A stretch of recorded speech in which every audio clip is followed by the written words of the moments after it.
Missouri offensive tackle Armand Membou has been skyrocketing up draft boards since the NFL Combine. So let's throw in his All-22 and see if the tape matches the hype. Let's go. What's going on, everybody? It's Luke here from Play Like a Jet, and we're back in the film room with another All-22 breakdown, and today we're going to evaluate Armand Membou. The reason why he keeps getting mock drafted to the Jets at 7 overall. There's great positional value there with offensive tackle. The Jets have a gaping hole on the right side of their line, and the tape is just safe. As you could tell the last couple of days, I'm not in love with Tyler Warren or Tet McMillan, so if the blue chippers are off the board, I think Membou makes sense. So what do I like about his game? It all starts with pass protection. It's the most important facet, and it's where he shines. He plays right tackle, left-hand side of the screen here against Texas A&M, one of the best D-lines in the country. Look at Membou go to work. The way he travels off the snap, but the finish here is immaculate. How do we get in that position? It all starts with nuance. What you're going to see here is great pass rush plan and a great ghost punch here. Look at Membou's left arm. He's going to shoot the little ghost punch, get the defensive end to fire his arms. He's off balance, he's out of stride, and now we're going to finish and put him in the dirt. Yes, it's a pancake. Yes, it's great physicality, but it starts with technique. That jumps off the tape for me. I saw a ton of it from Membou, and this is a great example against one of the better defensive ends in the draft class. Travels well, great hand utilization, lean on the hip, and just finish with your man underneath you. A great way to start the video. And here's some more teaching tape against Texas A&M. Again, number 79 is Membou. And what I love about this rep is the continual hand usage. Very similar stuff, but look at the clean pocket and the protection coming from the right side of the offensive line. Again, let's focus on the left hand. You're going to see Membou go with the ghost punch again, and look at the defensive end. He goes to chop away the hands. They're not there. He's off balance, and once again, look at how he just gets that right mitt right in the chest and work him around the corner with great continual leg drive and sending that defensive end around the hoop. It's just perfect. This is the stuff that really impressed me against high-level competition. The pass protection was brilliant. But there were times where Membou needed to mix it up. It wasn't always about ghost punches and hand utilization. On this occasion, from the right-hand side of your screen, look how it's more of a quick pass set, and this time we're going to stab that right arm, bang, right in the chest of the defensive end. We're going to halt him in his tracks, we're going to clamp with the left hand and just throw him in the ground. This is fantastic. I love it when a tackle can mix up how he attacks defensive ends, and on this occasion it was quicker out of his stance, wasn't so much of a true pass set, and then got aggressive. He lands the first punch, he uses that 82-inch wingspan that he has, and he stops the defensive end in his tracks. Really, really nice mix-up. So we've already established that Membou can throw the ghost punch to get the defensive end to show his move. He can be aggressive and stab that right hand in the chest, but at times there was just patience that I saw on tape. A great example against Shamar Stewart. Look how he just waits and stonewalls. It is very simple and very clean. What I like about this, when Stewart gets to the top of his arc, he goes speed to power. Look at how Membou just drops his hips. He's the low man at the line of scrimmage. He gets tight hands. He's going nowhere. He is just stopped in his tracks, and it is a very simple, very easy win for Membou. A fantastic rep. But there was another one that looked very similar. On this occasion, though, at the top from the left-hand side of your screen, look how the defensive end goes, that Euro step footwork. He tries to throw it to the outside. Again, Membou, patient with the hands, gets in tight, and just works him around the corner. Really, really impressive stuff. Whether you're trying to go speed to power or throw the Euro step, if you're trying to beat him around the edge with speed, he has an answer to all of those. As far as pass protection goes, I've got no concerns about Armand Membou. And the last positive clip in Pass Pro I wanted to show was against Alabama. This is an inside move. Look at the ability to adjust here from the right-hand side of your screen and just wash the DE to the inside. Great hip flip here, identifies the rush, just steers him with the left arm, gets back inside, and washes him into the guard. That is just fantastic. This can become a pressure very easily when you're on an island. Look at the space between Membou and the right guard. There is 5 or 6 yards. Doesn't matter, he adjusts so well, he reads the play, and look how the feet and base come with him, keeps the quarterback clean, and ends up being a scramble for a gain. Another fantastic rep from Membou. But for balance, we'll show a couple of negative plays, but I have to clarify, there were only 6 or 7 on tape in all of the games I watched. You will see a bit of a theme though. The first one here, number 79, Membou, he shoots this right hand early. We've talked about his patience and his ghost punch. On this occasion, look how he shoots the right hand. It gets defeated with that chop over the top from the defensive end. He's going to work around the corner and ends up impacting the play. In saying that, even though this is a negative play, look how Membou just works him around the corner. He leans on him with that big 310-pound frame and just works him quite deep, 8 or 9 yards into the backfield. If this isn't for internal pressure, I think this is a clean play, but I just don't want to see him shoot his hand early. He's been really good at being patient or showing off that fake punch. I wanted to see more of that. And 2 to finish, you're going to see Membou just lose when the defensive end gets to his chest.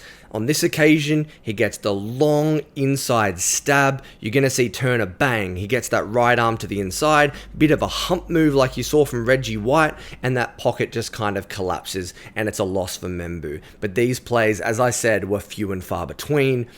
And the last one, going back to that Alabama game again, very similar to the last clip, just speed to power, this time kind of ducks his head, tries to go straight through his chest, and just gets him on skates a little bit. There's an emergency anchor here. Again, he doesn't give up a sack, he didn't give one up the whole season, but there were some negatives, and it was when length got into his chest, and he has got shorter arms, but the wingspan kind of helped him overcome it overall.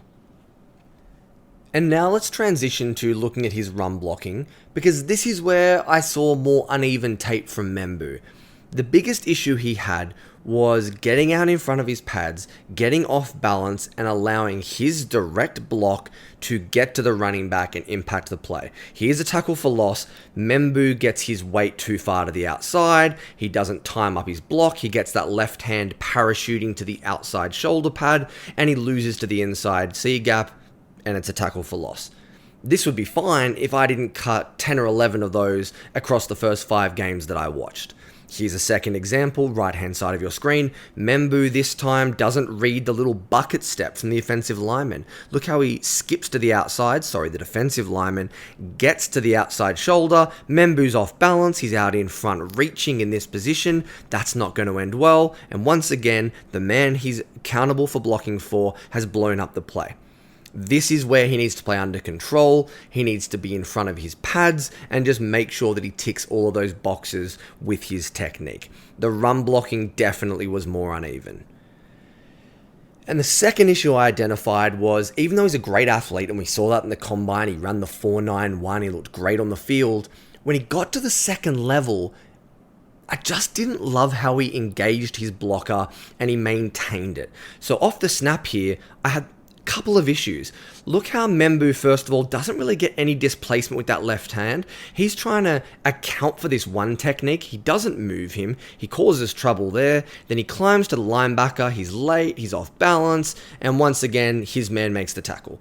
You have to do a better job causing displacement off the snap and then getting your line and your direct route to the second level defender correct. Very similar thing, this time right hand side of your screen. Membou does a better job with the movement and displacement. It's more of an outside zone look. I like that. He gets to his linebacker, hits him, but just lets him go. Now, part of that could be the short arms. He has 30th percentile hands as well, but it just felt like he struggled to engage and clamp. And in the running game, these were the kind of plays that definitely showed up, and they made me question if he was a good fit for the Jets at number 7 overall. But when Armand Membou's run blocking looked good, it looked good. Where he stood out for me was on the front side or the play side of outside zone. It's because it's a very simple role. They say you want to catch your defensive end and just drive him where you found him. So at full speed, look how Membou just eradicates this defensive end and throws him in the dirt. This became a theme on that front side, running right behind Membou. He was able to get the right hand tied inside, work that lower body and base through the block, and just finish. This kind of stuff excited me. Good technically, but just simplify what he needed to do as a run blocker. And as I mentioned, they started to become more and more obvious on the tape. On this occasion, you're going to see it against the Gamecocks. Look how Membou just gets his guy, shoves him out of the way. I understand this is an undersized 3-4 defensive end, but I thought it was a fantastic job from Membou, getting that displacement, stringing him along the line of scrimmage, and once again, look at the extension in that left arm. He gets it tight enough, it's not a hold, and then the power and the ability to just throw him out of the way and open up an enormous lane for his running back. Really, really good, again on the play side of a zone run. And if the Jets want to do that, you're just going to see it. Membou again, driving, and on this occasion, once again, it's that bit of grit. I like this in an offensive lineman. Show me that you've got a bit of nasty in you, that you can play after the whistle. Within reason, we don't want 15-yard flags. Show your guy that you're better than him, that you're bigger than him and you're stronger than him. Membou does it here. Again, very repetitive, but I wanted to show you the theme. His best run blocking snaps came on the front side or the play side of zone runs. And the last thing I wanted to touch on in today's breakdown was how Membou blocked from the backside. Now, there was some kind of weird coaching stuff at Missouri. This first snap is a perfect example. They would get him to burst off the snap and just kind of seal with his back. I don't love that. You don't get a ton of it in the NFL. I much prefer to see a reach block, fluid hips. But he's still really explosive to get out of his stance and to cross the face of his defensive lineman. Like, look how easily he gets to the tackle there. I like that. But this next play excited me the most because I didn't see a ton of it. Look how Membou is able to get to the outside, bucket step, and seal block. A really nice reach. Now, he doesn't do a great job of clamping like I've talked about. He loses grip and has to re-engage.